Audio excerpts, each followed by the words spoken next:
सो episode की starting होती है जोसेन डायनेस्टी के इंट्रोडक्शन से, यानी एक ऐसी डायनेस्टी जो पिछले लगभग 600 सालों से रूल करती आ रही है और प्रेजेंट टाइम में भले ही उनका अंदाज बदल चुका हो, लेकिन आज भी उनका स्टेटस कोरिया में सबसे ऊपर माना जाता है।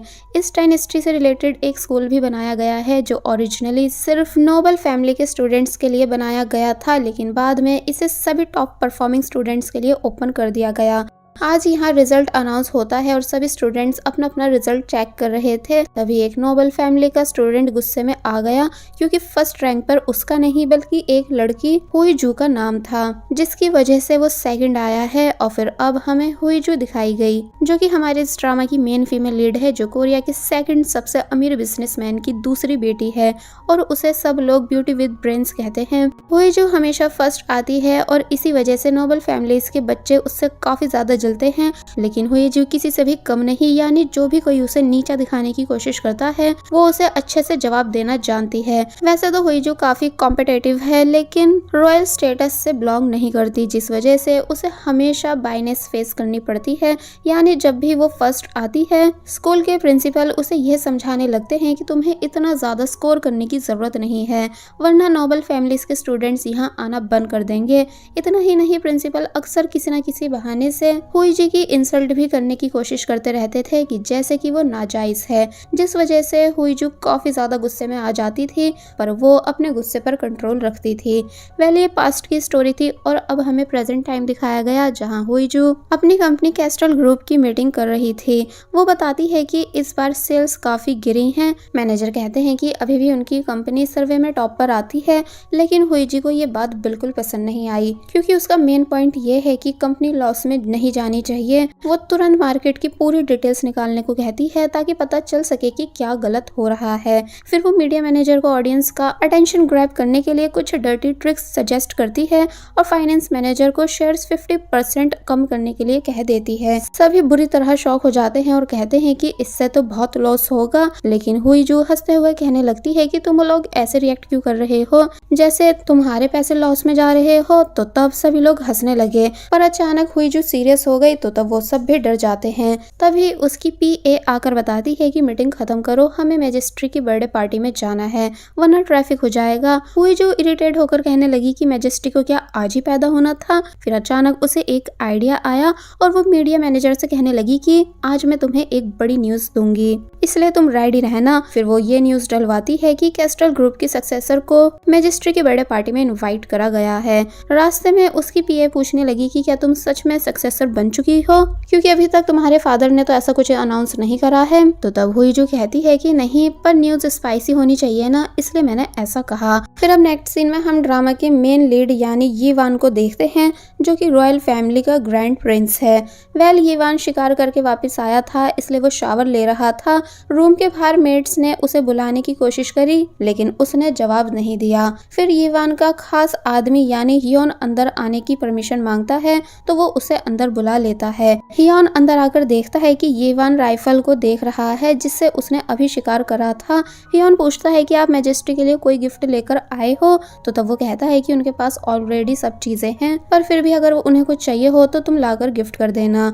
और फिर राइफल को हियोन की तरफ घुमा देता है, जिससे कि हियोन काफी ज्यादा डर गया। फिर यीवान ने बोला कि मैं थक गया हूँ, मुझे सोना है, और रूम में जाने लगा। तो तब हियोन कहता है कि आपको आज शिकार पर जाना ही नहीं चाहिए था, जब पता था कि आज मैजिस्ट्री का बर्थडे है, इसलिए अब आप प्लीज जल्दी तैयार हो जाइए। लेकिन यीवान उसे इग्नोर करता है और अपने रूम में चला जाता है। अब रात में हमें दिखाया गया कि बर्थडे पार्टी शुरू होने वाली है, तो एक एक करके लोग आने भी लगे थे। फिर तभी एक दमदार स्टाइल के साथ एंट्री हुई हुईजू की, जो एक रेड ड्रेस में और रेड कार में आई थी, जिसे देखकर पूरी मीडिया पागल हो गई और सब उसी की बात करने लग जाते हैं कि हुईजू कितनी ज्यादा बोल्ड है। वो रॉयल फैमिली की पार्टी में रेड पहनकर आई है, जबकि ऐसा करना मना है। और फिर सब उसके नॉन स्टॉप फोटोज भी क्लिक करने लगे एंड वो इंटेंशनली भी फोटोज क्लिक करा रही थी। फिर जाते टाइम हुईजू ने मीडिया को एक लास्ट लुक दिया और उसी एक लुक को हुईजू की कंपनी की टीम ने वायरल कर दिया कि हुईजू ने किस किस फ्रेंड की क्या क्या न्यू चीजें पहन रखी हैं। एंड हेडलाइन थी कि मिस हुईजू ने अपनी रेड ड्रेस से सारी स्पॉटलाइट छीन ली। और फिर ऑडियंस ड्रेस को देखकर उसे ऑर्डर भी करने लग जाती है, फिर जब हुईजू पार्टी में अपनी ड्रिंक एंजॉय कर रही थी कि तभी उसने कुछ लड़कियों की बातें सुनी। एक्चुअली हुईजू भले ही एक रिच बिजनेसमैन की बेटी है, लेकिन वो नाजायज है, जिसको 10 साल तक एक मेड ने दुनिया से छुपा कर पाला था और इसी वजह से अभी भी लोग उसे नाजायज कहकर इंसल्ट करते हैं, जो बात हुईजू को बिल्कुल पसंद नहीं है। और यहाँ ये लड़कियां भी यही सब बातें कर रही थी, इसलिए हुईजू अपनी ड्रिंक खत्म करके ग्लास तोड़ देती है और उन लड़कियों की तरफ देखकर उन्हें चीयर करने लगती है। वो लड़कियां डर गईं कि ये तो पागल लग रही है, इसलिए तभी वहां से भाग गई कि तभी हुईजू का बड़ा भाई वहां आया और उसे कंपनी लॉस के लिए चिढ़ाने लगा और फिर उन दोनों के बीच नोकझोंक होने लगी। तभी एक औरत आकर सबको मैजेस्टी के बर्थडे के लिए मेन हॉल में चलने का बोलती है, तो तब सब चले गए।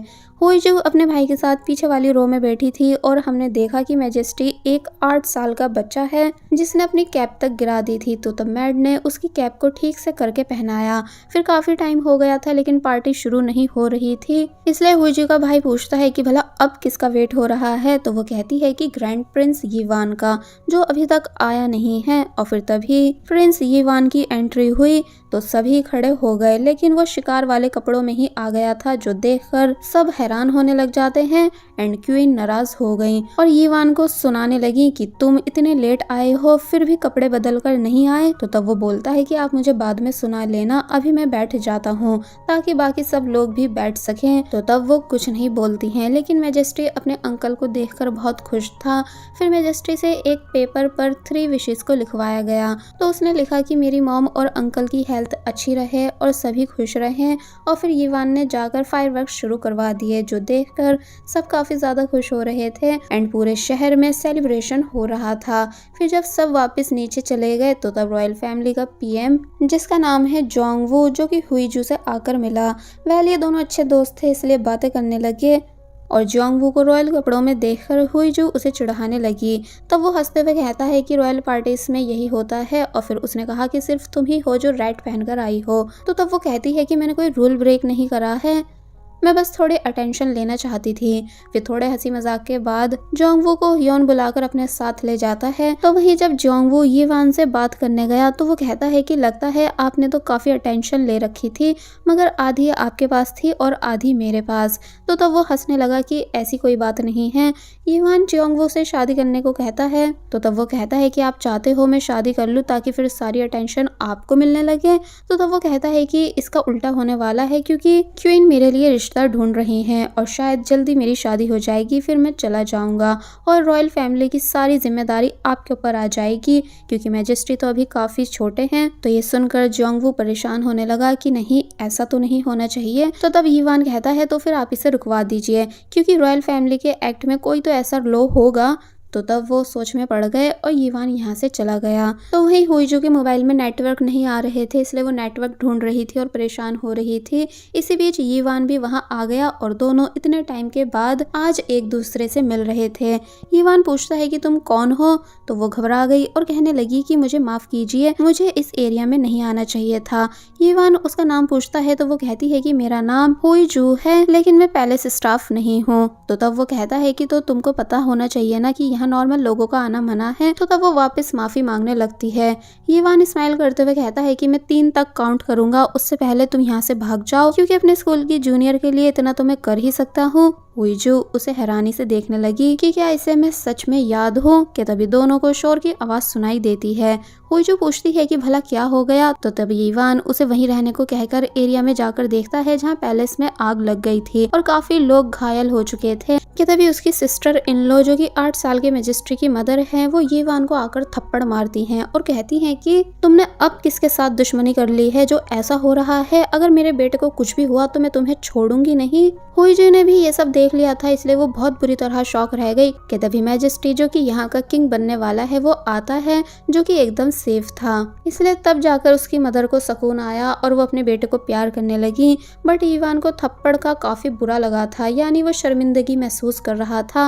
वेल वो जोंगवू से बोला कि आप बाहर जाकर मीडिया और बाकी चीजें हैंडल करिए, क्योंकि मैजेस्टी एकदम सेफ हैं। तब हुईजू भी बाहर आ गई और उसकी पीए वहाँ उसका वेट कर रही थी। उसने पूछा कि आप ऐसे बीच में क्यों आ गई। वापस से मीडिया की अटेंशन परमिशन पाने के लिए। तो तब वो कहती है कि अंदर एक प्रॉब्लम हो गई है।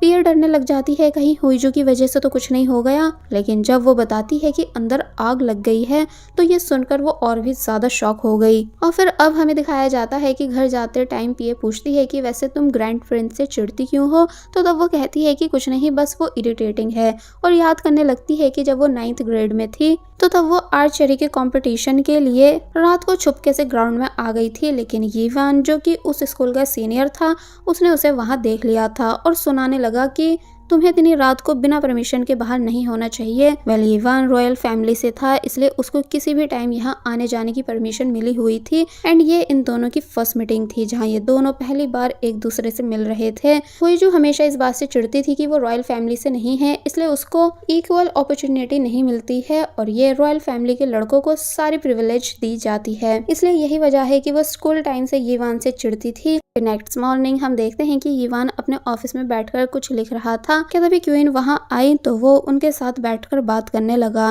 क्वीन कल वाले अपने एक्शन के लिए शर्मिंदा थी, लेकिन उनका ये कहना था कि आग लगने के बाद सभी की अटेंशन ग्रैंड प्रिंस यानी यीवान पर थी और मैजेस्टी का किसी को भी ध्यान नहीं था, इसलिए वो घबरा गई थी।